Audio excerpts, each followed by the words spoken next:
Monsieur Ledeuf, donc à nouveau, merci. Donc, ça va être à vous de pouvoir maintenant intervenir. Donc, vous êtes maître de conférence. Vous êtes sur le laboratoire MICA à l'Université de Bordeaux de Montaigne. Vous pourrez compléter si ce n'est pas complet au niveau de cette présentation. Donc voilà, vous allez aller un petit peu plus nous accompagner dans cela. Et puis, si je dois lever un petit peu le voile sur l'intervention, voilà. Je crois qu'on va aller sur data literacy, algorithme literacy, donc d'autres champs d'exploration dans cet univers qui nous guide cet après-midi. Voilà, donc toute la place est à vous maintenant. Voilà, vous activez votre micro, sauf si c'est moi qui vous ai désactivé. Alors, auquel cas, hop, je vais vous réactiver votre micro. Alors, attendez. Je ne pensais pas l'avoir désactivé.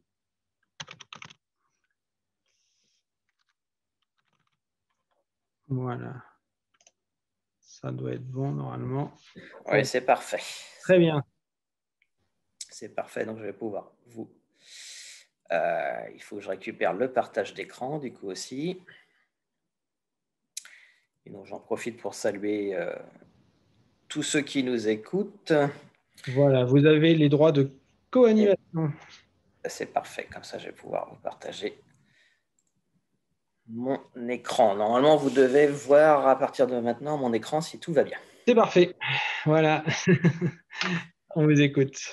Bon, c'est parfait. Donc effectivement, moi, mon approche initiale vient plutôt des sciences de l'information et de la communication, puisqu'historiquement, en fait, avant d'être enseignant-chercheur, j'ai été enseignant en collège et en lycée sur un statut particulier qui est celui de professeur documentaliste, et que la plupart de mes travaux de recherche initiaux, en tout cas les velléités de départ, sont plutôt partie justement de l'analyse des comportements informationnels et numériques ou digitaux, mais on y reviendra éventuellement, des jeunes générations. Et à partir de là, j'ai effectué une thèse, en tout cas, sur un concept qu'on appelle la culture de l'information, qui serait quasiment équivalent de littératie informationnelle ou information literacy. Et que petit à petit, ce territoire un peu de littératie, j'ai continué un peu à l'étudier, à l'étirer, et il n'a de cesse effectivement de se complexifier. Puis, après avoir passé pas mal de temps à étudier plutôt les jeunes publics, il y a de ça 6-7 ans, j'ai commencé à m'interroger s'il ne faudrait pas étudier d'autres publics, et notamment les publics seniors pour changer. Et c'était à peu près vers 2014-2015, j'étais en train de penser qu'un des enjeux qui allait survenir, ça allait être justement la prise en charge et la formation des générations un peu plus âgées sur des questions informationnelles, des questions évidemment numériques, et des questions de risques informationnels liés à la politique, qui m'intéressaient beaucoup aussi, et des risques informationnels liés évidemment à la santé. Et ça explique pourquoi j'ai été amené à m'intéresser à la littératie digitale de santé, parce que j'ai conduit auprès de la Fondation Maïf entre 2016 et 2018, c'est à peu près ces dates-là, 2015 et 2018, je ne sais plus exactement, un projet qui s'appelle RIXA, pour risque informationnel chez les seniors et lié à l'automédication. Et à partir de ce moment-là, j'ai commencé à mener en tout cas une étude auprès des publics de seniors avec mon ingénieur et ma doctorante Eloria Vigouroux-Zogasti, qui a mené une grosse enquête de terrain auprès d'une trentaine de seniors pour aller étudier un peu leurs pratiques informationnelles, leurs pratiques numériques et leurs pratiques de santé. Et on a commencé à mettre en avant en tout cas qu'il y avait des risques majeurs qui commençaient à apparaître, qu'on avait quelque peu pressenti, qui était un peu à l'origine du projet. Et puis, ça a amené aussi à définir finalement ce que c'était que cette littératie un peu mixte, que j'appelle littératie digitale de santé ou littératie numérique de santé, en tout cas qui en anglais se donne Digital Health Literacy, et qui est un territoire aussi qui a intéressé d'ailleurs la Commission européenne et l'Union européenne au niveau de la recherche.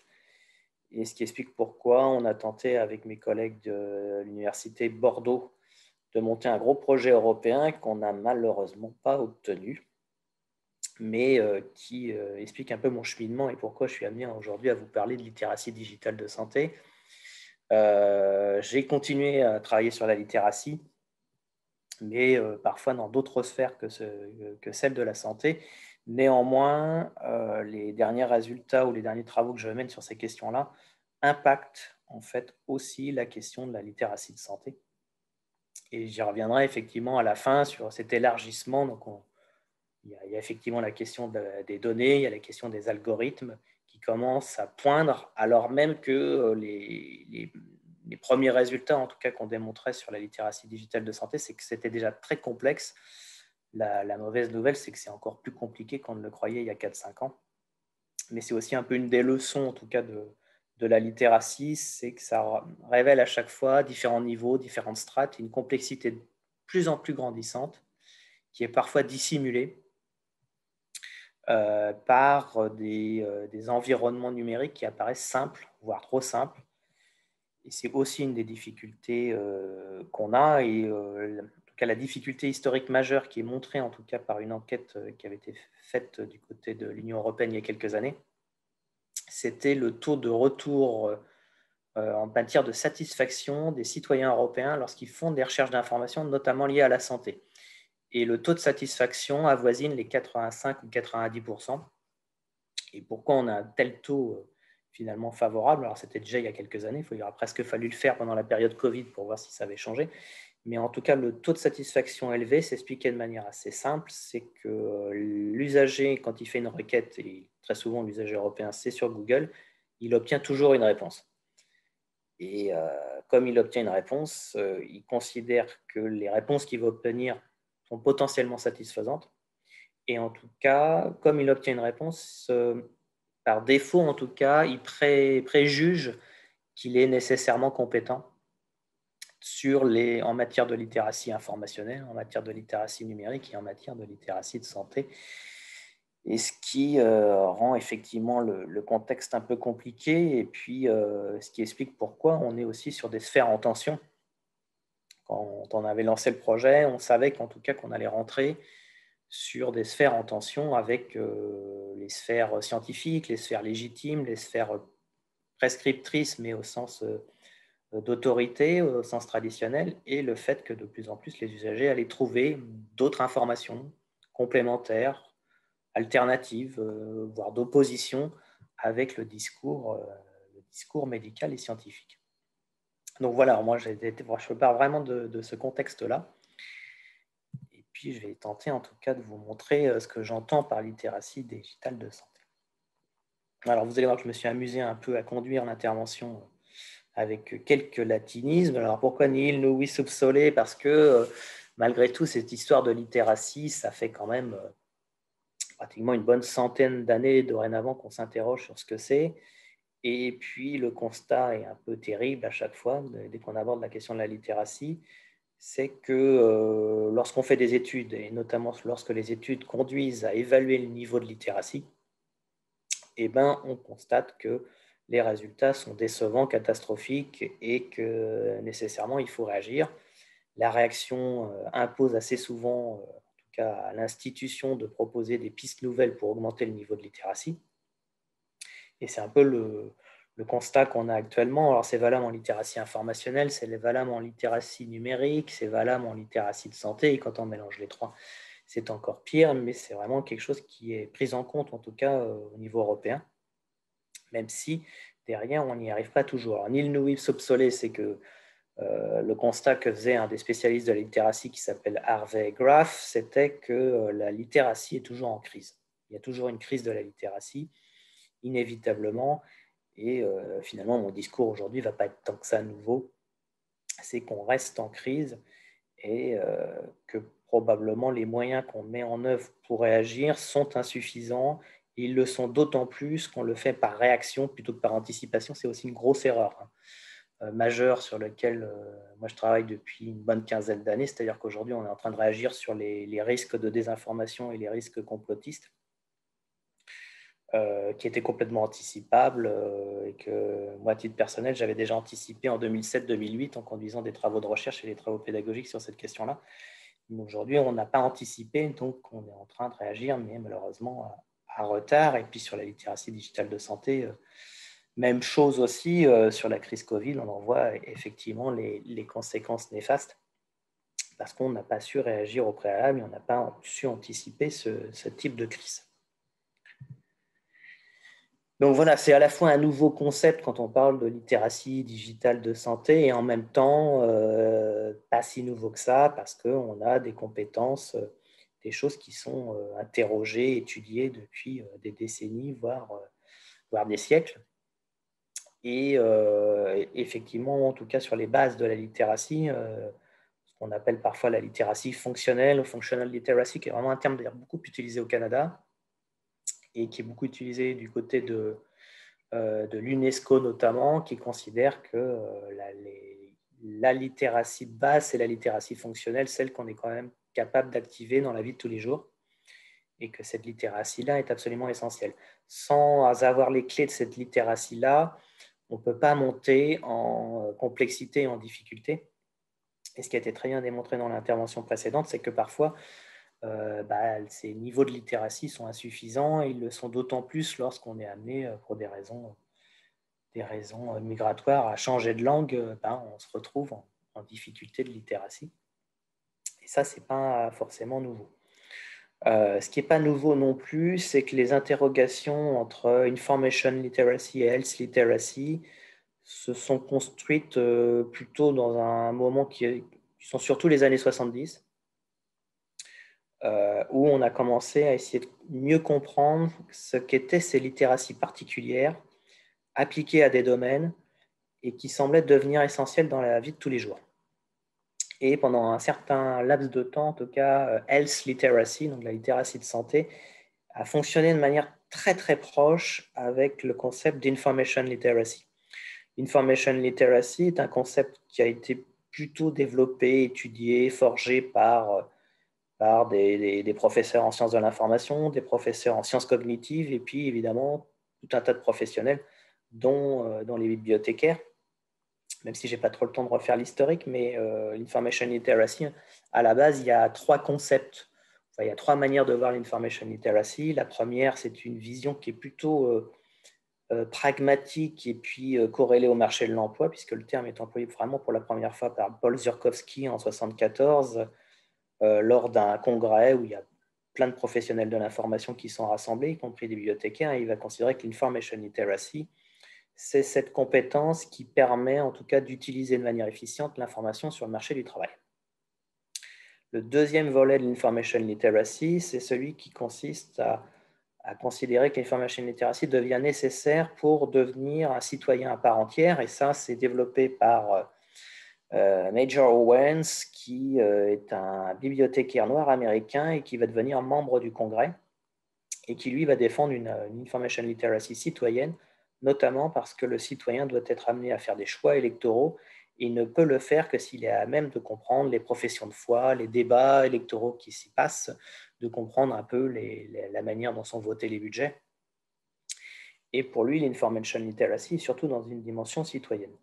Puis il y a un troisième volet qui est un volet que j'appelle bibliothéconomique, c'est-à-dire plutôt un côté un peu applicatif, c'est-à-dire comment bien rechercher l'information, comment comprendre l'information, comment l'utiliser, bien l'utiliser et éventuellement comment l'évaluer. Et ces trois volets de l'information literacy vont un peu fonctionner de manière concomitante, mais parfois en opposition pendant une bonne trentaine d'années, sachant que le volet dominant, en tout cas en termes d'études, c'est plutôt le volet bibliothéconomique, mais le volet bibliothéconomique est parfois assez proche du volet issu de la lignée Ziorkowski, qui est ce que j'appelle un volet économique, pratico-pratique. Tandis que le volet citoyen qui est toujours là, il y a un peu la seconde roue du carrosse et il faudra attendre, plutôt la cinquième roue, il faudra attendre les travaux qui seront menés par les Québécois puis par les Français pour vraiment développer le volet citoyen de l'information literacy, mais ça reste encore important pour nous sur le lien avec health literacy. Pourquoi? Parce que quand on regarde les définitions telles qu'elles vont être développées, finalement, health literacy va pour beaucoup s'appliquer dans des contextes qui sont ceux de recherche d'informations ou d'analyse d'informations. Et ces analyses d'informations, ça peut être le fait de rechercher de l'information dans des dictionnaires liés à la santé, mais ça peut être le fait de lire de la posologie sur des médicaments, ça peut être le fait tout simplement de devoir comprendre en fait les indications dans un parcours de soins. Et très souvent, on s'aperçoit qu'effectivement, il y a un enjeu de maîtrise de l'information qui est absolument essentiel. Et puis l'autre aspect qui explique cette perméabilité entre les deux littératies, c'est que c'est des questions qui vont beaucoup intéresser des bibliothécaires spécialisés, notamment des bibliothécaires qui vont travailler dans les milieux de la santé et qui vont donc un peu jouer entre health literacy et information literacy pendant un laps de temps évidemment assez long. Et ce qui va complexifier la chose évidemment, c'est l'évolution des littératies avec les environnements numériques ou digitaux. Alors, il y a tout un débat encore en France sur numérique ou digital. Ceux qui connaissent un peu mes travaux savent que j'ai privilégié plutôt digital et numérique. Je m'en suis expliqué à plusieurs reprises et que parfois ça a tendance à fâcher mes collègues et amis québécois. Mais néanmoins, je pense que digital est meilleur que numérique comme traduction.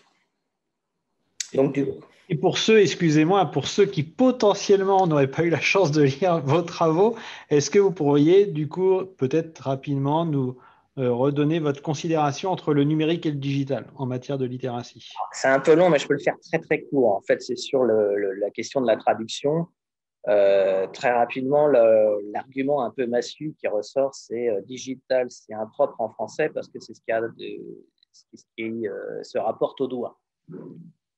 Et j'ai plutôt tendance à répondre à chaque fois que c'est pas forcément un élément négatif puisqu'on a bien un sens propre puis un sens figuré qui peut avoir lieu. Et j'ai tendance à répondre aux partisans du numérique, mais numérique, c'est ce qui se rapporte au nombre. Et c'est ce qui est dit dans le littré qui distingue d'ailleurs le calcul numérique et le calcul littéral. Et ce qui me fait dire d'ailleurs que très souvent, quand on regarde les aspects code qui sont utilisés en environnement informatique, on a parfois autant des lettres que des chiffres et qu'on a tendance un peu à réduire un processus de numérisation de manière un peu rapide. Ensuite, l'avantage du digital, c'est qu'il réintroduit un peu une part qui est celle du corps. Alors, pendant un grand nombre d'années, on a été dans une séparation réelle-virtuelle qui n'est pas efficiente et qui est de moins en moins opérante. Ensuite, digital, digit en anglais, ça renvoie à la calculabilité, c'est-à-dire que dans le digit, on a bien une computabilité et qu'elle est présente et qu'elle est peut-être parfois plus précise en tout cas que le terme numérique. Et ensuite, de toute façon, en anglais, le terme numérique existe, hein, mais il n'est pas utilisé pour définir ce qu'on entend par digital.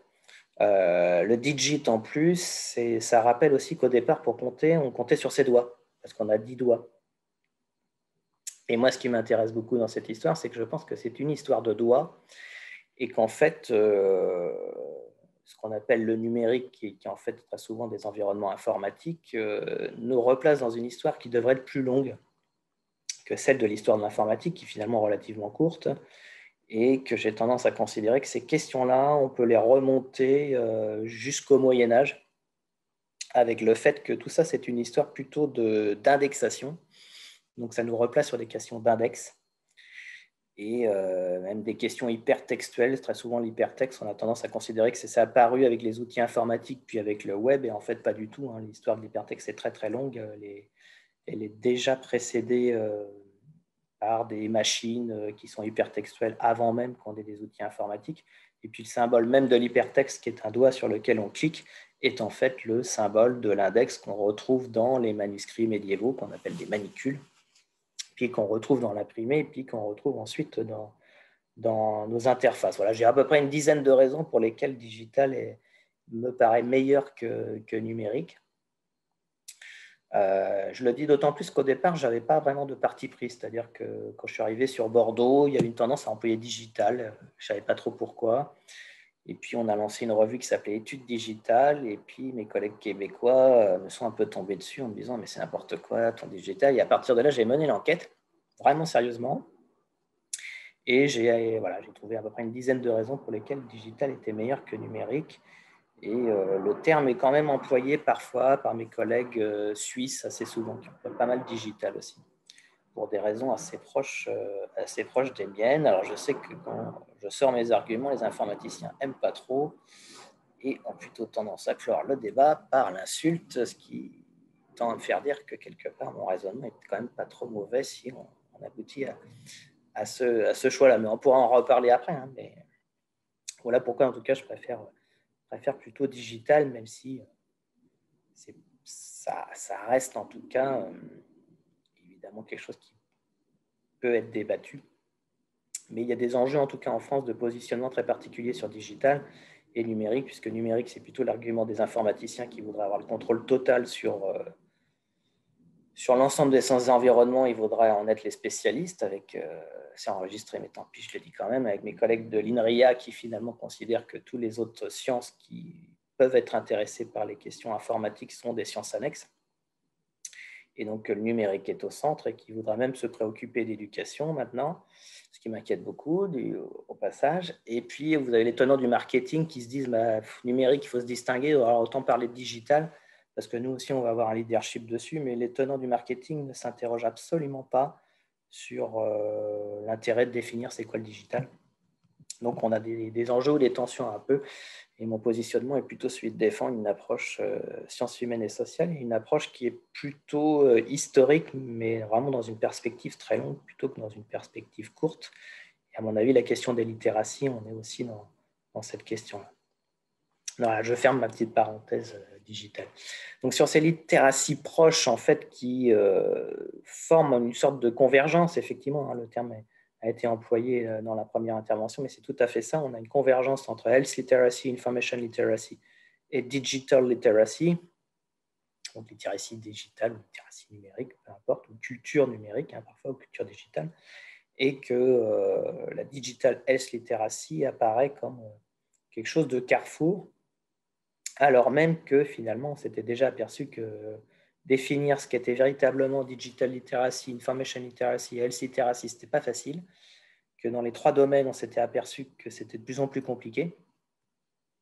Mais en tout cas, l'expression a été employée à plusieurs reprises par les institutions, notamment les institutions européennes, sans nécessairement qu'il y ait eu beaucoup de travaux pour définir réellement le champ de compétences, en partie parce qu'évidemment, il y a une telle complexité derrière et une complexité cumulative qui ne peut que nous inquiéter, sachant que les bilans sur les précédentes littératies n'étaient pas bons. Donc si en plus on s'aperçoit qu'on a une littératie extrêmement complexe, l'inquiétude monte en tout cas, et vous verrez que finalement la conclusion de mon intervention ne va pas être forcément très rassurante non plus là-dessus. Enfin, sur la définition qu'on trouve en tout cas sur la littératie de santé, c'est souvent celle-là. On a ici la mobilisation de compétences cognitives et sociales. Et derrière, vous voyez qu'en fait, le questionnement, en tout cas l'aspect pratique, c'est quand même le bon usage de l'information, qui est quand même assez central. On voit bien la perméabilité entre information literacy et health literacy. Et l'enjeu derrière, c'est effectivement la question d'être en bonne santé. Alors, je ne reviendrai pas en détail sur cet aspect être en bonne santé. Hein. Vous le savez que ça aussi, ça va mal évoluer. Et que la question de la bonne santé prend en compte aussi bien des aspects physiques que des aspects mentaux. Et qui, évidemment, durant notre période actuelle, ce serait quelque chose qui peut-être donnerait des résultats encore assez inquiétants, en tout cas sur les dernières enquêtes qu'on a sur les étudiants. Parfois, est-ce qu'ils ont le sentiment d'être en bonne santé? Les stats sont plutôt assez négatives. Je n'ai pas trop fait attention à ce qu'il en était pour les seniors. Mais voilà, cette question de la bonne santé est évidemment absolument essentielle. Historiquement, plusieurs avancées, en tout cas plusieurs sauts successifs, en tout cas qui nous resituent la littératie de santé. Effectivement, en liaison avec la functional literacy dont on a déjà parlé. Et puis, health literacy qui finalement apparaît pratiquement la même année qu'information literacy avec des tentatives de définition. Et puis, déjà des tentatives très rapidement, en tout cas, de mise en situation un peu pratique pour essayer de résoudre tout un tas de problèmes. Les années 80, en tout cas, il y a beaucoup d'articles qui sont plutôt sur la définition, l'étendue, mais c'est la même chose en information literacy. Et l'information literacy aura tendance à se stabiliser plutôt à la fin des années 80, mais je n'ai pas trop le temps de développer ça, parce que c'est un contexte très états-unien qui va ensuite s'imposer à l'ensemble de la planète, sans qu'on interroge d'ailleurs le contexte initial dans lequel la définition de l'information literacy a été forgée, ce qui est assez problématique aussi. Et puis, très vite, vont être développés, mais c'est pareil en information literacy, des outils d'évaluation qui sont en fait la production, en quelque sorte, de référentiels en la matière, c'est-à-dire on va lister les compétences, on va les catégoriser, et puis on va essayer d'avoir des outils qui nous permettent d'évaluer le niveau en littératie durant les années 90, qui sont les années par excellence des référentiels de compétences, jusqu'à ce que dans les années 2000, on s'interroge un peu sur leur réelle pertinence. Et puis les changements aussi majeurs qui vont se produire, mais qui vont être très très liés avec la question du web, c'est que, je dirais dans les années 80-90, on est encore sur une influence de référentiels qui sont un peu bordés, c'est-à-dire on liste une série de compétences et on considère que une fois qu'on les a listées, on est capable de former tout un tas de personnes en quelques heures et que c'est largement suffisant, en tout cas, pour répondre aux difficultés du quotidien, avec effectivement un health literacy, une relation assez forte avec des concepts de base en littératie, c'est-à-dire ce qu'on appellerait l'alphabétisation, et puis quelques capacités, en tout cas, à comprendre le discours médical. Et puis du côté de l'information literacy, plutôt des méthodes pour bien savoir rechercher l'information, mais dans des contextes très déterminés, c'est-à-dire savoir chercher l'information dans un dictionnaire, dans une encyclopédie, dans une base de données, et avec une vision très procédurale, c'est-à-dire qu'on cherche l'information de telle ou telle manière et c'est pas autrement. Et on retrouve un peu ce positionnement-là en health literacy, surtout quand c'est les bibliothécaires qui pilotent les travaux derrière. Et il va y avoir un peu une tendance, en tout cas, qui va être relevée en information literacy du côté de certains travaux, c'est que parfois, j'ai une de mes collègues américaines qui disait, mais en étudiant mes collègues bibliothécaires en information literacy, j'ai l'impression d'avoir des policiers qui cherchent à appliquer strictement le règlement. Mais on va être beaucoup, beaucoup sur cette approche-là pendant quelques années. Et là où ça va devenir évidemment plus complexe, c'est quand l'information sur le web arrive. Et non seulement l'information, mais les nouveaux comportements et usages qui arrivent sur le web et qui vont mettre en tension un peu l'idée qu'on pourrait trouver l'information d'une manière séquencée, procédurale, et que ça marcherait à tous les coups. Et là, on s'aperçoit que c'est beaucoup plus compliqué que ça à partir des années 2000. Et puis, dans les années 2010, arrive finalement cette prise en compte un peu mixte entre les besoins en littératie de santé, l'information qu'on retrouve sur le web, et qu'il faut jouer avec tous ces critères-là, sachant derrière qu'on est en train de monter un peu plus en puissance sur la prise en compte, je dirais, sociale et organisationnelle. Donc, prise en compte sociale, c'est-à-dire tout le contexte en fait, familial, social, culturel des usagers et des patients qui commence à vraiment remonter, qui devient absolument essentiel à étudier, ce qui explique pourquoi il n'y a pas forcément d'outils magiques. Et en même temps, une montée en puissance assez forte d'une analyse des institutions, des organisations de soins, comment elles fonctionnent, comment elles délivrent leurs propres informations, comment elles communiquent, comment elles rendent en tout cas leur parcours de santé compréhensible, parce que ce qui monte très fortement en matière d'évaluation, finalement, ce n'est pas seulement qu'on ne comprend pas toujours le discours du médecin, mais c'est qu'on n'y comprend strictement rien au parcours de soins, et que les parcours de soins sont parfois d'une complexité telle qui sont complètement abscons et difficiles à saisir pour un grand nombre d'usagers, et qu'effectivement, comme on l'a vu dans la première intervention, plus l'usager a déjà du mal avec la littératie de base, plus on arrive sur une complexité qui est absolument terrifiante, mais qu'on rencontre nous-mêmes dans le quotidien. Hein, quand vous allez à l'hôpital pour une raison précise, il n'est pas impossible que vous ayez dû gérer parfois une prise de rendez-vous par téléphone, Si vous n'êtes pas allophone, ça peut être compliqué. Parfois, vous avez dû aller vérifier ou une partie de l'information, prendre rendez-vous sur le web ou sur votre téléphone portable. Vous arrivez sur place, il y a des signalétiques, mais qui ne sont pas toujours compréhensibles. Où il y a des implicites qui ne sont pas dit. Et tout ça, ça commençait vraiment à être pris en compte véritablement un peu partout sur le globe dans les années 2010 et qui montre bien finalement que la question relève déjà d'une très très grosse complexité et qu'elle implique finalement une compréhension organisationnelle de son institution, de ses implicites, des choses un peu latentes effectivement qui nous paraissent évidentes. Et ça, c'est vraiment un gros souci, c'est que très souvent dans une institution, on a tendance à parler avec des vocabulaires qui nous sont propres et qui ne sont pas compréhensibles des usagers. Ce qui était déjà le cas en bibliothèque. En bibliothèque, un exemple fréquent que je cite, c'est le bibliothécaire qui répond à une demande d'un lecteur qui lui demande « Est-ce que vous avez tel ouvrage ?» Et le bibliothécaire lui répond « Mais est-ce que vous êtes allé sur l'OPAC ?» Et l'OPAC, c'est l'Online Public Access Catalog. Donc déjà, c'est un terme en anglais. Et le terme opaque, évidemment, absolument pas compris par un usager classique, mais on retrouve ce type de cas de figure parfois dans les institutions médicales aussi.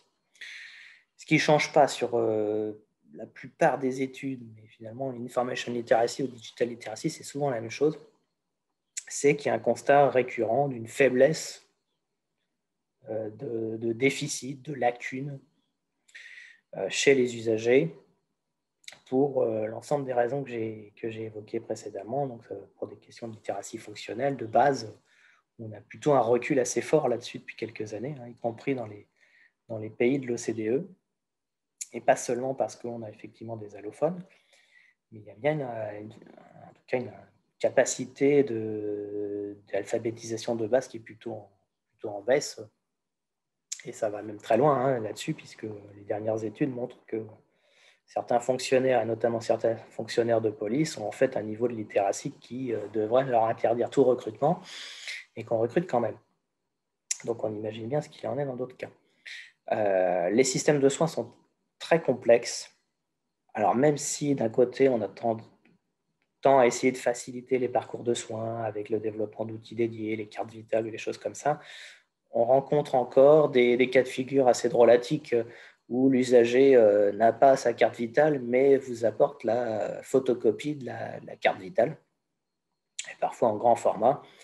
Mais évidemment, la secrétaire médicale ne peut absolument rien en faire puisqu'elle n'a pas accès à la carte vitale avec la puce là-dessus. Donc, il y a plein de soucis de ce type. Et peut-être que le plus inquiétant, même si ça aussi c'était anticipable, c'est qu'on a non seulement des risques informationnels, des risques de mauvais aiguillage, mais ça aboutit, et ça s'est démontré, par des risques dramatiques en matière de santé, qui peuvent conduire à des pertes de temps et qui peuvent conduire à des inquiétudes, ou en tout cas l'impression que les parcours de soins sont tellement compliqués que les patients n'y vont pas ou cherchent à tout prix à s'y échapper. Et à la fin, on a des conséquences dramatiques, et ce d'autant plus que finalement, en ne rentrant pas dans le parcours de soins, on va chercher des résultats alternatifs et on va pratiquer des formes d'automédication qui peuvent s'avérer dramatiques. Ce qui est démontré aussi, c'est que pour les systèmes de soins, c'est coûteux. C'est-à-dire que si on avait pu anticiper les risques de manière plus efficiente, ça aurait été mieux pour le système de soins et beaucoup moins coûteux, puisque souvent on arrive jusqu'au bout du risque, qui est souvent significatif qu'on intervient malheureusement trop tard dans le système. Alors pour vous rassurer, c'est partout à peu près pareil dans le monde, en tout cas sur les études type OCDE dans lesquelles c'est mené. Parmi les séries de conséquences qui reviennent, en tout cas sur les différentes études qui ont été menées en health literacy ces 10 dernières années, c'est ça. Donc, il y a une augmentation des hospitalisations et des réadmissions pour des effets d'automédication, de mauvais parcours de soins, de ralentissement, enfin, il y a plein de raisons. La faible compréhension de la médication, qui est quand même quelque chose qui arrive très très vite en health literacy, le fait de ne pas comprendre une posologie, ce qui peut sembler assez étrange, mais il y a des personnes qui lisent mal, qui comprennent mal, une mauvaise lecture de la posologie, évidemment, ça donne des résultats calamiteux. Donc, c'est pas seulement parfois parce que le patient, finalement, ne suit pas la médication, mais c'est parce qu'il la comprend mal ou il l'interprète mal. Et la mauvaise interprétation, elle est soit parce qu'on est incapable de reprendre la prescription du médecin, soit parce que finalement, elle a été calligraphiée de manière un peu compliquée, ou parce qu'à l'oral, ça a été tellement vite que la personne n'a absolument pas compris. Au niveau prévention, c'est la même chose. C'est une tendance à échapper aux activités de prévention, ou en tout cas pas les comprendre. Ça a été assez bien montré précédemment, hein, c'est-à-dire que parfois, il y a des discours qui peuvent toucher effectivement une grande majorité de personnes, mais qui a atteint un certain niveau de complexité qui fait que ça échappe quand même à certains usagers potentiels. Et puis d'autres problèmes aussi sur les maladies chroniques, même si là-dessus, en matière de maladies chroniques, on est rentré dans une phase où on a des résultats plutôt positifs entre les communautés de patients, les médecins. Donc il y a aussi des effets plutôt positifs en matière d'éducation thérapeutique ces dernières années. Hein. C'est-à-dire que le web n'est pas forcément uniquement un élément négatif. Hein. Il faut concevoir aussi comme un élément positif. Et sur les maladies chroniques, il y a un accroissement potentiel des risques parfois, mais on a aussi l'inverse. Je me permets de poser une question qui a été posée précédemment. Quelqu'un nous demandait justement, là vous parlez d'éducation thérapeutique dans les maladies chroniques. Est-ce qu'on connaît l'existence de programmes d'éducation thérapeutique entièrement digitalisés? Bon, alors là, je ne suis pas super bien placé pour vous le dire sur cette question-là, parce que moi, c'est une question que je n'étudie pas nécessairement, mais il me semble que c'est plutôt au sein de certaines maladies ou de communautés de malades qu'on a des avancées assez significatives. Oui, c'est ce qu'on voit en effet. Avec des hybridations plus peut-être. Ouais, c'est plus des hybridations, moi, ces dernières années. Donc, effectivement, sur Parkinson, il y a pas mal de choses qui se sont déroulées. Je crois que sur les diabétiques aussi, sur des maladies, même comme certains cancers ou le sida, il y a eu indéniablement des avancées considérables qui ont été permises par l'inclusion des patients, de leurs ressentis, des allers-retours incessants entre la prise de médicaments. Donc c'est plutôt ça que moi que j'ai plutôt observé. Après, est-ce qu'on est monté jusqu'à faire des formations dédiées? Je n'en suis pas sûr. Je sais que j'avais une collègue qui était très intéressée pour travailler sur le cas de Parkinson il y a quelques années avec des formations dédiées, notamment en intégrant justement les communautés de patients. Mais alors là, je ne saurais pas vous dire jusqu'où on est monté, et même au niveau international, je n'en sais rien. Merci. Donc voilà pour les diverses conséquences qu'on peut rencontrer. Je ne m'attarde pas là-dessus. Il y a pas mal d'articles en tout cas qui reviennent et qui avaient listé les conséquences potentiellement négatives là-dessus. Alors l'outil, puisqu'on parlait d'outils tout à l'heure, c'est un outil développé par nos collègues australiens, donc le Health Literacy Questionnaire, qui est développé depuis, je crois, 5-6 ans et qui a des variantes un petit peu internationales et qui est utilisé en recherche scientifique depuis quelques années. Ce qui m'intéresse plutôt dans le questionnaire ici, ce n'est pas forcément son efficience totale, mais c'est plutôt sa portée large qui m'intéresse, c'est-à-dire les 9 points qui sont évalués et étudiés par ce questionnaire et qui montrent bien quand même une prise en compte vraiment élargie de l'ES literacy au fur et à mesure du temps, et une prise en compte beaucoup plus fine entre la relation un peu intime du patient sur ses ressentis jusqu'à l'ensemble du système de soins. Et puis une logique qui est, je dirais, presque formation tout au long de la vie, c'est-à-dire lifelong learning, c'est-à-dire que finalement, la question de la santé, de la bonne santé et de l'évaluation de la littératie de santé, elle ne s'effectue pas uniquement lorsqu'on va avoir des symptômes, mais qu'elle s'effectue probablement dans une gestion longue qui consiste à anticiper en tout cas les différents risques qu'on pourrait avoir en matière de santé, et qu'on est donc plutôt dans une longue durée plutôt que dans une logique d'action-réaction. Mais vous voyez qu'en fait, la question ici est beaucoup plus complexe et qu'elle prend en compte clairement l'ensemble du contexte social, familial, organisationnel, culturel qui participent de cette littératie de santé. Et puis, on a bien sûr des questions informationnelles qui sont absolument essentielles. Et derrière ces compétences informationnelles, elles s'exercent sur plusieurs supports, que ce soit des supports papier, que ce soit la posologie d'un médicament, que ce soit la signalétique d'un hôpital. Mais évidemment, tous les cas de figure, on va être amené à rechercher de l'information sur le web et probablement aussi tous ces moments qui tendent à s'accroître d'ailleurs. Ces moments où ça discute de la santé. Et ça, on avait quand même un peu observé chez les seniors. Parce que ces moments où on discute de la santé sont déjà des moments un peu hybrides, parce que la personne qui va vous parler de ses difficultés en matière de santé va le faire aussi à la fois à partir de son propre vécu, mais en même temps à partir des informations qu'elle a glanées un peu partout, y compris sur le web, et que parfois la mauvaise information comme la bonne, elle peut circuler d'une personne à l'autre, mais cette information, elle provient parfois aussi, y compris chez les seniors, de l'information qu'on a pu trouver précédemment sur le web.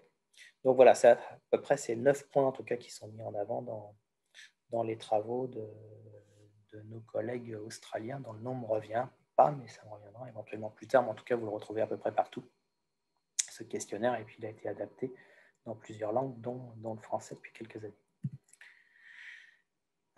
SIG Transit, pourquoi? Parce qu'effectivement, je dois aborder la question de la translittératie. Alors, on a parlé tout à l'heure de convergence, mais c'est clairement ça, hein, c'est-à-dire qu'un des atouts, et pourquoi ça vaut le coup de parler de translittératie, c'est de se dire qu'effectivement, on a une convergence des littératies digitales, des littératies informationnelles et des littératies de santé, que ça aboutit à quelque chose de plus complexe, mais ça permet de se dire aussi qu'on peut réinvestir ce qu'on a appris dans une littératie dans la littératie digitale de santé. Si vous avez une assez bonne maîtrise de la recherche d'informations, en général, ça peut être un atout que vous allez pouvoir remobiliser lorsque vous allez faire des recherches en matière médicale. En tout cas, vous allez rapidement savoir poser vos limites. Et puis, c'est l'idée en tout cas qu'il n'y a pas forcément des ruptures et qu'il faudrait tout réapprendre. Voilà. Ce n'est pas parce qu'on a été formé en Information Literacy que s'il faudrait être formé en littératie digitale de santé, il faudrait tout revoir. Au contraire, on va s'appuyer un peu sur les vécus, les compétences, les apprentissages précédents.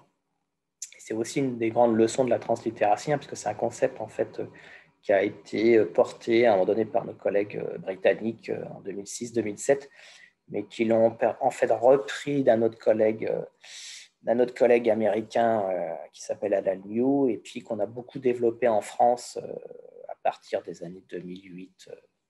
Et en fait, les travaux sur la translittératie sont plutôt essentiellement, pendant un bout de temps, portés plutôt par les chercheurs français dans la partie décisionnelle, la définitionnelle et la partie applicative.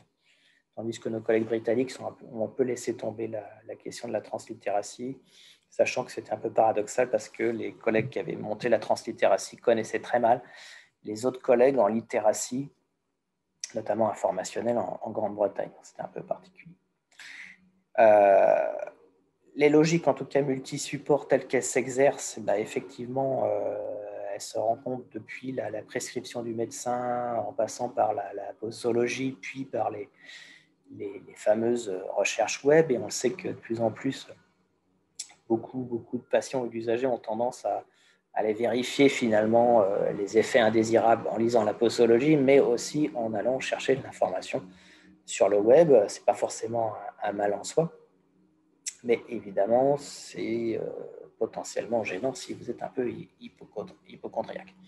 Et puis, ce que je disais tout à l'heure sur l'éducation thérapeutique, c'est qu'il y a des enjeux communautaires, d'échange d'informations qui s'avèrent aussi essentiels et plutôt positifs. Donc, le côté translittératie est plutôt un côté positif, même si on voit bien une complexité, mais ça signifie qu'on n'est pas obligé de tout reprendre à zéro et que finalement, même les vécus scolaires peuvent s'articuler assez bien en matière de littératie digitale de santé, puisqu'idéalement, il faudrait articuler les trois, c'est-à-dire que si vous avez été formé finalement à des questions de recherche d'information, d'évaluation de l'information, c'est plutôt bien. Ça peut être investi. Si vous avez des compétences informatiques, numériques, si vous savez assez bien utiliser les outils du quotidien, c'est plutôt pas mal à réinvestir. Et puis, inévitablement, des compétences en matière de santé sont absolument essentielles. Là aussi, j'insiste un peu là-dessus. En matière de santé, il y a des éléments quand même qui remontent assez souvent. La première, c'est que un minimum de connaissances en anatomie, c'est pas anodin, c'est extrêmement important, notamment parce que cette connaissance en matière de santé permet plus facilement de pouvoir exprimer des mots MAUX pour les transformer en mots MOTS. Alors évidemment, quand on va faire une recherche sur le web, mais évidemment quand on va devoir parler au personnel de santé pour qu'on soit compris. Donc il y a vraiment une articulation très fine là-dessus, et si vous n'êtes pas capable finalement de comprendre les douleurs que vous avez ou les situer et ensuite les exprimer avec des termes adéquats, c'est toujours des pertes de temps et ça peut aboutir à des catastrophes inévitablement. Ça aussi, c'est ce qu'on avait démontré sur l'enquête RIXA. Sur la culture digitale, plutôt, mais ça a déjà été un peu fait, rappelez qu'effectivement, il y a différentes fractures qui existent. Ces fractures sont d'ordre parfois matériel. Quand je dis matériel, c'est l'équipement, c'est la connexion, mais en fait, ces fractures sont plutôt en fait de nature intellectuelle, la capacité à réellement se servir d'un outil.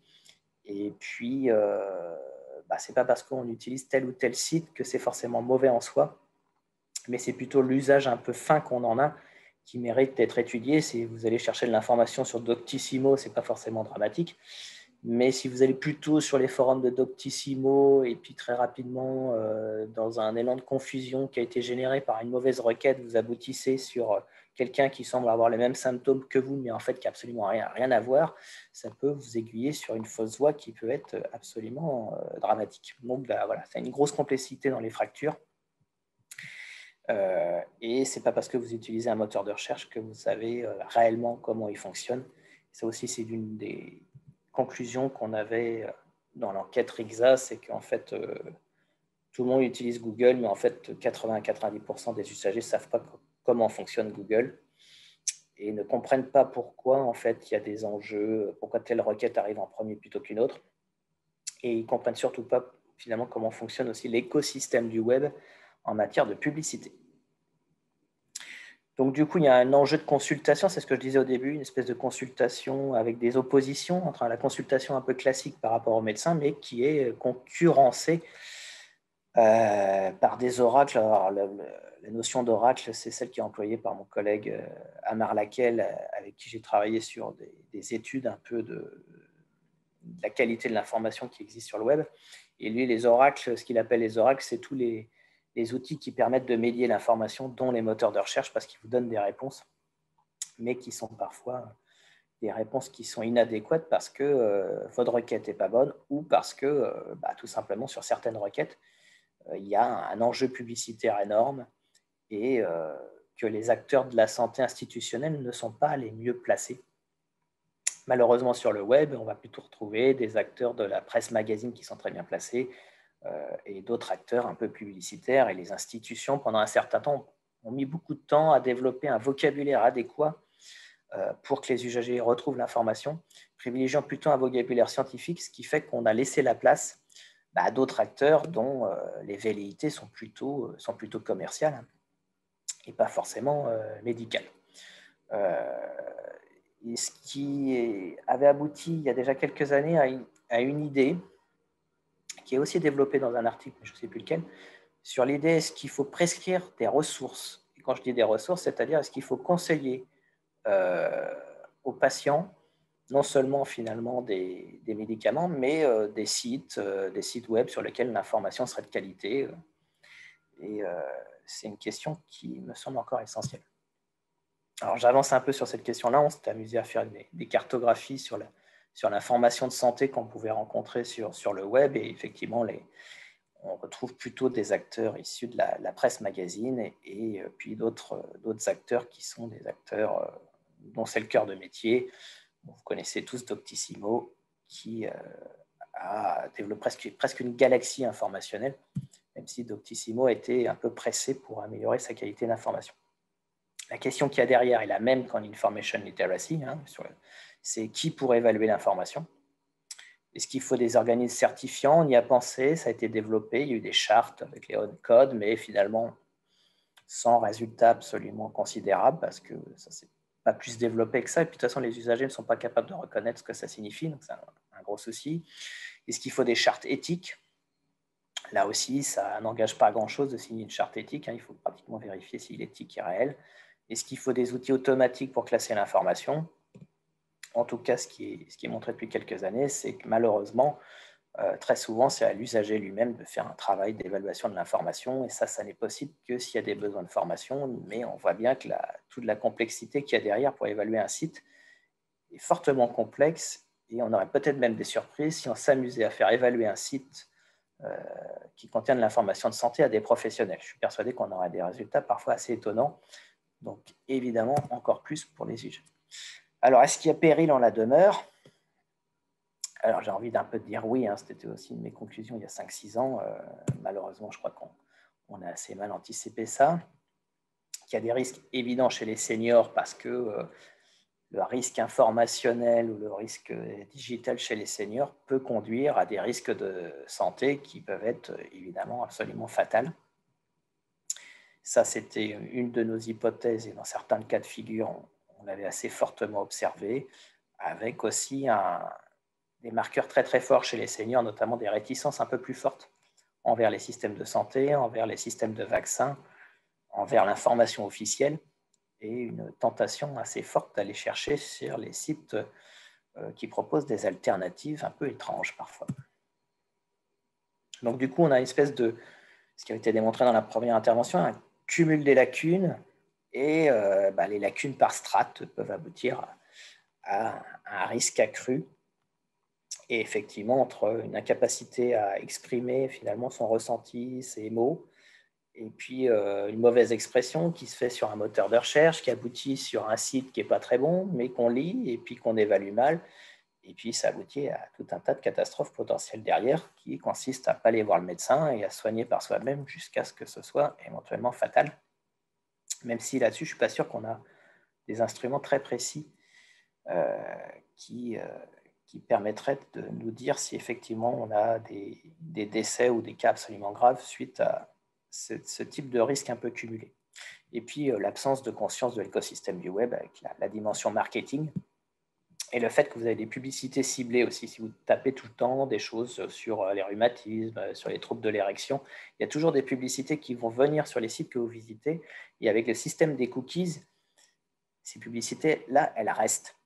Ce qui fait qu'à la fin, il y a deux cas de figure. Soit vous êtes tenté d'aller acheter le produit miracle directement en ligne, mais ce n'est pas forcément ça. Mais c'est parfois que finalement, vous allez mémoriser un produit et quand vous allez le trouver en pharmacie ou parapharmacie, vous allez peut-être être tenté de l'acheter. Et ça aussi, c'est assez difficile à mesurer. Donc, on a évidemment un besoin de formation qui peut se retrouver dans plusieurs endroits. Il faut vraisemblablement les cumuler et que ce soit une formation tout au long de la vie. C'est un peu évident, je ne développe pas. La question de la prise de soins, là aussi je passe assez vite, c'est ce que j'appelle le pharmacone qui montre bien que tous nos outils, nos dispositifs, notamment digitaux, peuvent être tantôt négatifs, tantôt positifs, ça dépend comment on les utilise. Et puis derrière, l'inquiétude, évidemment, c'est avec les nouveaux outils de captation des informations, de captation des données, alors pour lesquels, pour l'instant, on est plutôt dans une espèce d'idéal ou peut-être de rêve qu'on pourrait avoir des données en temps réel sur des patients et qu'on saurait réagir en conséquence dès qu'il y aurait une alerte. Néanmoins, ça pose pas mal de questions en matière de données personnelles, en matière de publicité, de côté intrusif et évidemment, vous le savez aussi, de problèmes de vol de données. Et alors, pour conclure, et là j'en arrive sur cette question un peu data literacy ou algorithm literacy, qui est un peu le dernier volet qui m'intéresse depuis quelques mois et que je n'avais pas développé jusque-là en littératie digitale de santé. Donc, celui qui donne rapidement donne 2 fois, mais c'est un peu cette question-là des données. C'est que de plus en plus, finalement, on a tendance à donner énormément de données en matière de santé, rien que depuis la prise de rendez-vous chez un médecin ou un spécialiste avec des outils comme Doctolib, dont on n'est finalement pas si sûr que ça de la sûreté en matière de données personnelles. Il y a pas mal d'enquêtes qui sont sorties, même si moi je l'utilise aussi. Mais effectivement, ça signifie que qu'on donne un peu rapidement, va être réutilisé par d'autres à d'autres fins. Et puis, on n'est jamais à l'abri des fuites de données. Vous les avez vues dans l'actualité, ça n'arrête pas. Pratiquement tous les mois, on a une fuite de données dans un des grands pays de l'OCDE. Et cette question des fuites de données fait qu'aujourd'hui, on ne sait pas jusqu'où elles sont récupérées. Et puis, vraisemblablement, enfin, moi, je vois une dérive assez rapide, c'est-à-dire qu'une fois qu'on a récupéré nos données de santé, les systèmes banques ou assurances vont dire qu'elles ne les utilisent pas, mais elles vont aller prendre des prestataires externes qui auront récupéré ces données et au final, vous allez avoir votre prêt refusé parce que finalement, l'organisme prêteur aura eu accès à des données auxquelles il n'aurait pas dû avoir. Ça signifie qu'effectivement, cette production d'informations de santé, aujourd'hui, est absolument essentielle et on en produit au quotidien. Le fait de faire des requêtes pour soi, pour ses proches, parce que ça aussi, c'est le cas, fait qu'on est en train de renseigner rien que le moteur de recherche. Alors, vous savez que fut un temps, Google avait mis en place un outil en matière d'épidémie là-dessus, qu'ils ont arrêté, mais ça leur permettait de détecter quand il y avait des périodes grippales, quand l'épidémie montait, ils savaient à partir des requêtes. Mais ça signifie aussi qu'à partir des profilages, on sait finalement quelles sont vos préoccupations en matière de santé, ce qui explique pourquoi les grands leaders du web, les GAFAM, se préoccupent beaucoup de nos questions de santé. Et puis ça va jusqu'à la question finalement de nos ADN, parfois du côté de chez Google. Alors ils ont un discours très positif, c'est pour vous dire, mais plus on a d'ADN, plus on est capable d'anticiper des futures évolutions négatives de nos santé. Bon, j'accélère un petit peu pour finir sur ces aspects-là. Bon, évidemment, dès qu'on va apporter la question des données personnelles, ça accroît les questions des fractures numériques parce qu'il faut des compétences. Et que ça vient se rajouter à un contexte qui était déjà assez difficile. Alors non seulement c'était difficile de rechercher l'information de manière efficiente et d'évaluer l'information, mais de plus en plus, il faut se poser la question de quelles sont les données qu'on est en train de laisser un peu partout sur les services qu'on utilise au quotidien, jusque dans les hôpitaux qui parfois se font pirater. Donc, ce n'est pas forcément extrêmement positif. Et vient se rajouter à ça, puisque ce n'était pas suffisant et qu'il fallait s'inquiéter encore plus, des questions algorithmiques, puisque de plus en plus, en fait, nos parcours médicaux sont traités, conditionnés par des stratégies algorithmiques. Ça ne signifie pas qu'il ne faut pas d'algorithme, mais que parfois les algorithmes ont été mal calibrés, sont potentiellement dangereux. Ils sont en tout cas existants depuis l'expression sur un moteur de recherche, mais également lorsqu'on doit être finalement pris en charge. Et puis, il y a quelques temps, en tout cas, il y a un article qui est sorti l'année dernière qui montre qu'il y a énormément de biais dans les algorithmes qui sont employés en matière de santé, avec parfois des algos qui ont été conçus aux États-Unis puis qui sont employés en Chine, où on a un contexte culturel complètement différent. Et que parmi les biais, il y a des biais qui sont en fait des biais racistes, qui sont des biais genrés, et qu'effectivement, ces questions-là, il va falloir aussi se les poser, et que l'enjeu ici, il est double en matière de littératie digitale de santé, il est effectivement sur le patient, mais il est indéniablement sur les professionnels de la santé. Voilà, je m'arrête là parce que j'ai déjà été trop long. Ah, trop long, non, mais en effet, le temps nous est compté. Merci beaucoup, Monsieur Ledeuf, pour être allé en effet sur ces derniers éléments de data literacy et puis d'algorithme literacy. Et donc, on a pu faire le tour. On a une question là qui vient de nous arriver. Je pense que ce sera la seule vu l'heure. Quand vous dites le niveau de health literacy diminue, cela veut-il dire qu'il existe une sorte de baromètre qui le mesure en France ?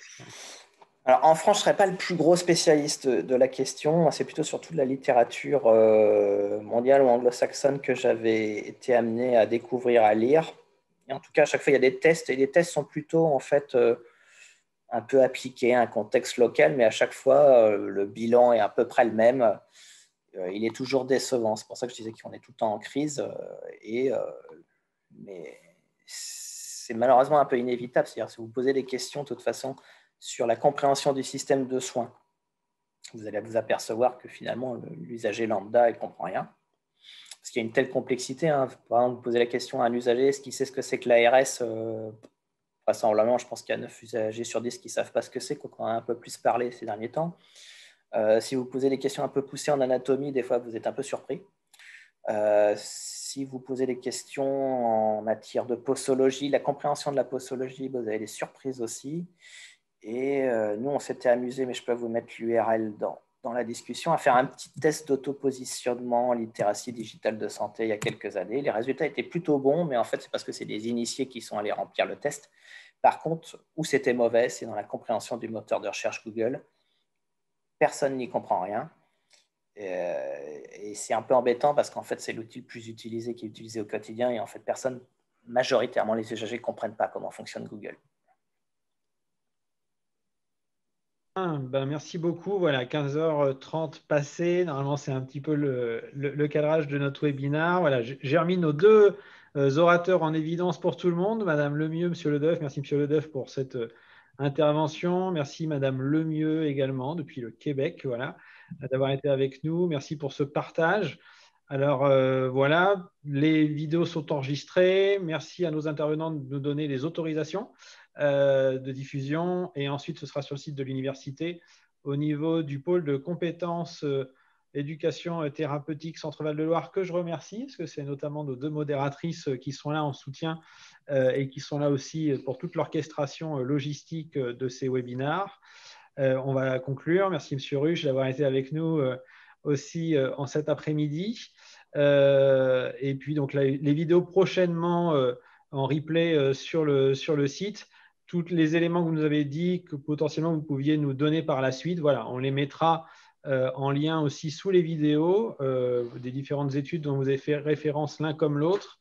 Je vous laisse éventuellement des derniers mots de conclusion avant de donner des informations pour les prochains. J'ai mis deux liens dans la discussion, c'est-à-dire le test un peu qu'on peut s'amuser à faire, qui peut être repris, hein, qui peut être transformé, enfin vous en faites ce que vous voulez. Le rapport RIGSA qui date un peu sur l'étude qu'on avait menée avec Eloria Vigoroso-Gasti. Et puis tout simplement, si vous voulez me contacter pour échanger, j'ai mis mon adresse mail parce que l'objectif, c'est qu'effectivement, ça puisse se prolonger et qu'on puisse s'enrichir mutuellement sur ces questions. Très bien, merci beaucoup. Madame Lemieux. Moi, je vous remercie. Là. Ça a été un privilège de passer ce moment, puis je voulais vous remercier pour l'invitation. J'ai également mis dans la conversation une vidéo qui a été réalisée par des participants d'un centre des participants d'un centre d'alphabétisation à Montréal, la Jarniguane. C'est une vidéo qui s'appelle « Bonjour, docteur », en référence à la difficulté que posent le J et le G quand on apprend à lire une fois à l'âge adulte, et qui illustre les propos du professeur Ledeuf lorsqu'il disait que ça prend un minimum de connaissances en anatomie pour être capable de s'exprimer, puis que l'absence de connaissances de base et de capacité de lecture-écriture, de littératie pose vraiment parfois des barrières incroyables là, pour actualiser sa santé.